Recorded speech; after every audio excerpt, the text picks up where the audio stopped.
Joining us for News 10 at 6. I'm Jeff Maher. Right now, a search is underway for a missing at-risk teen near Elk Grove. Her clothing was found on a boat dock, the latest in a live report.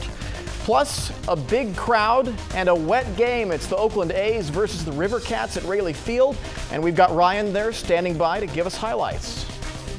A wet game and wet snow up in the foothills. Snow falling down to 3,000 feet into the foothills. It might even get as low as Grass Valley tonight. I'll have that forecast and your forecast for the coming week coming up in just a few moments. You're watching News 10 at 6. The latest spring storm continues to pound the valley tonight, bringing with it strong winds and lots of rain.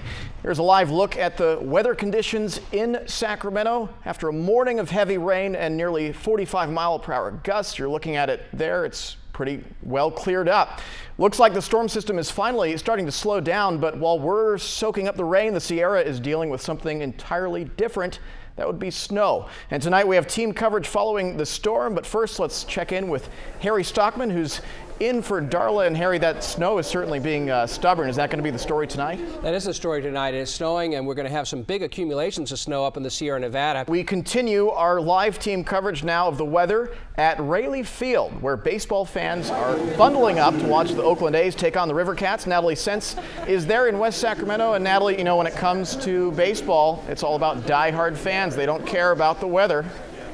Oh, you betcha. I bet there's a lot of wet backsides right now, too, because the weather made it very wet in the stands, but there's still a sellout crowd expected. So this is the very first time the A's have been here since 2007.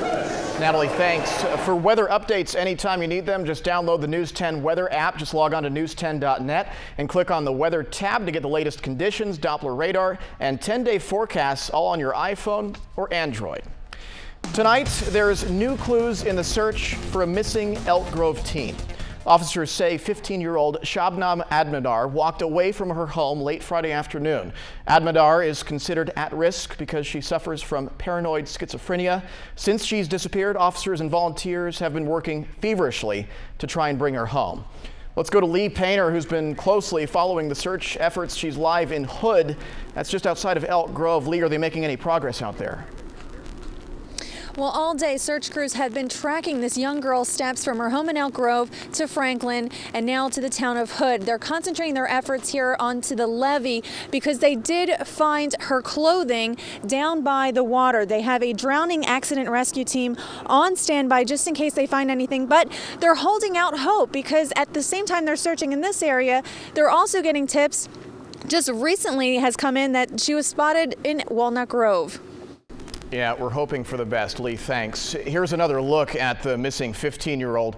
Anyone with information is encouraged to call Elk Grove Police. New at 6, a cockfight in South Sacramento turns deadly for one man. Sacramento police say they found a man shot in the chest along Gerber Road. That man, now identified as 32-year-old Ronald Smith, later died. Detectives believe Smith was taking part in the nearby cockfight when he got shot. Neighbors say they saw dozens of cars leaving the area before the victim started running through the street searching for help. He'd been stripped, so he was in his boxers. It was raining, dark, no clothes, no socks, no shoes. He's holding his head and he's beating on all the doors, screaming top of his lungs. Neighbors believe the victim was shot after winning money at the fight. Police say they're still investigating, and so far they don't have any suspects.